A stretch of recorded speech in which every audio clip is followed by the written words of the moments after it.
Okay, welcome back to our third video on contract law. Where we left off last time was we briefly discussed what the elements are that are required to form a contract. Remember, offer, acceptance, and consideration. And then we explored a little bit about what an offer is, what goes into it, and what's required to make an effective contractual offer. So from here, we're going to move on to talk about the other two elements, acceptance and consideration, and then explore next a situation where you may not have a contract because those elements are not there, but we may still have a remedy under another theory, another legal theory called promissory estoppel. But first, let's open back up our. Let me first minimize myself here.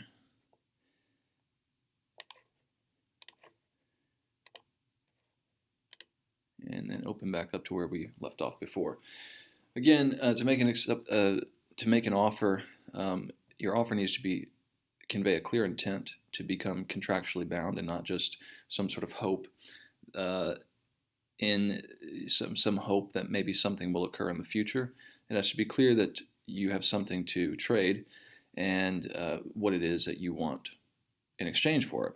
And number two, there you see basic terms and conditions. Those need to be clear in the offer as well. Now, this is one of those rules that will change, will be altered slightly. This is one of the first examples of that in the next chapter, where we talk about goods contracts and the rules under the Uniform Commercial Code, or the UCC. You'll see there can be some terms and conditions that are missing from the offer and still have a valid contract. But for now, we need to make sure for contracts that we're talking about in this chapter, namely service contracts, you have to make sure all the basic terms and conditions are there in the offer. And then, of course, number three, it has to be properly communicated to the party that you're intending to enter into an agreement with. And of course, you can make an offer, and there are situations where that offer could be terminated. Generally, if you have made an offer anytime before the person that you're making the offer to, who we call the offeree, you can terminate the offer by simply communicating that you're revoking it before the offeree has accepted it. In some cases, you may actually stipulate that there's a time frame for which they have to accept an offer. And if you say that you have 10 days, for instance, to accept the offer, then without any further communication, that offer will terminate once those 10 days have elapsed, or 5 o'clock by next Tuesday, or whatever the requirement may be. Another way that the offer can terminate is when the offeree, the person that you're sending the offer to, comes back and says, "I'll accept what you are offering," but the offeree adds a new condition to it. The general rule here is that that's considered a termination of the offer, and what would have been an acceptance now becomes a counteroffer. So, and as you'll see in the next slide on acceptance, it's important to be a valid acceptance that you accept exactly what the offerer has offered. So if I say that if I ask you to paint my house for $2,000, and you come back and you say, "I will do it for $2,000, but I also want you to throw in an additional service for me. I want you to wash my car in addition to the $2,000. Now, that has terminated the original offer, and now the offerer, the person who would have accepted it, has now become the offerer because they've made what is considered a counteroffer. So that is another way that the original offer can be terminated, and the roles can be switched there, where the original person who made the offer is now the person who has to accept what is a counteroffer or a new offer. Also, the offer could be terminated by law if what you're contracting for becomes illegal, or maybe the subject matter of the contract has been destroyed through no fault of your own and in an unforeseeable way, then it may be terminated in those ways as well. So the acceptance, again, just like the offer, has to be clearly communicated to the person making the offer, and it must be unequivocal and can't add any new conditions to it. So you can't, again, because if you do, we may still be able to form a contract, but the offerer, the person who would have accepted it, who adds a new condition, now is not the person to accept. They're now the person making the offer. So valid acceptance of whatever I'm offering has to be unconditional. It has to be exactly, it has to accept precisely what I'm offering and nothing more. It has to be unequivocal in the sense that it has, just like the offer, it has to evince a clear intent to be bound by your expression. So just like an offerer may say, gee, I'd like to sell my car if I could find the right buyer, that is not a clear expression to be bound to you in particular for a certain price or for some certain trade for the car. And in the same way, the person who's supposed to accept needs to be unequivocal in their acceptance. And if they were to say something like, well, gee, I'd love to buy your car, if I could get the money together and if the price is right, that is not a clear expression to be bound to a certain exchange at that point in time. So again, the elements here: offer, acceptance, and consideration. We talked briefly about offer and acceptance. Very important concept when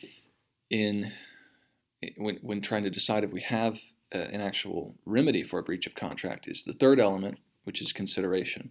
I've at least alluded to this in some of what I've said and in some of the examples that have been showed. Consideration is the glue that really binds the two people together who have exchanged these ideas. Consideration is what each party is doing or not doing in exchange for whatever the other person's doing or not doing. These are things that both of you were not legally obligated to do ahead of time, and it's what sort of entices the other party to exchange whatever they're promising to exchange. So, in the example I gave, and in some of the other examples, but I gave a pretty simple one about mowing the lawn. If your friend says, "I'll mow your lawn when you're on vacation," and you don't really, he doesn't really say anything to entice you to exchange anything for that, then we probably don't have a contract because we don't have consideration. You could simply say, "Yeah, I mean, I accept. I'll let I don't mind if you do that, but I didn't say that I was going to do anything for you in exchange," and that's why that would fail as even an oral contract, because I'm simply doing you a favor. And so, if I come home and you haven't done it, I can't really, in general, under a breach of contract theory, I can't be held liable because you never really promised to give up anything in exchange for it. And that's why it's not fair to let you, as a person who didn't get their lawn mowed, to then make a court do something that was not for which there was no consideration in enticing the man to complete the task. And of course, something could have just come up that prevented him from doing it, and we're not going to hold him liable on a breach of contract theory again because that you gave no consideration for his in exchange for his willingness to mow your lawn. Now, on the other hand, if he says, "I'll do it in exchange for you giving me something," like, even if it's in the previous example I gave, he said, I usually do it for $40, but because you're my good friend and I want to give you a nice lawn to come back to when you come home from vacation, I'll do it for you for $20. Well, now, once I say yes to that, I've now put something up of mine that I'm expecting to be able to hold you liable to your on your representation that you would do that. So that's something that I'm telling you I will exchange that I wasn't otherwise legally obligated to exchange. I didn't have to give you any money, $20 or $40. And so when I get home, we may have there a sufficient contract because there was, assuming that the offer and acceptance were valid under the terms that we discussed earlier, there now is consideration because the one party has offered to do something he's not obligated to do, which is to mow your lawn, and you've offered to do something by paying him that you weren't otherwise legally obligated to do, and you may also be promising to do some other things in there. You may be implicitly promising to, give your normal landscaper the day off so that he can come and do that, or to give him access to the to the property or other tools he may need.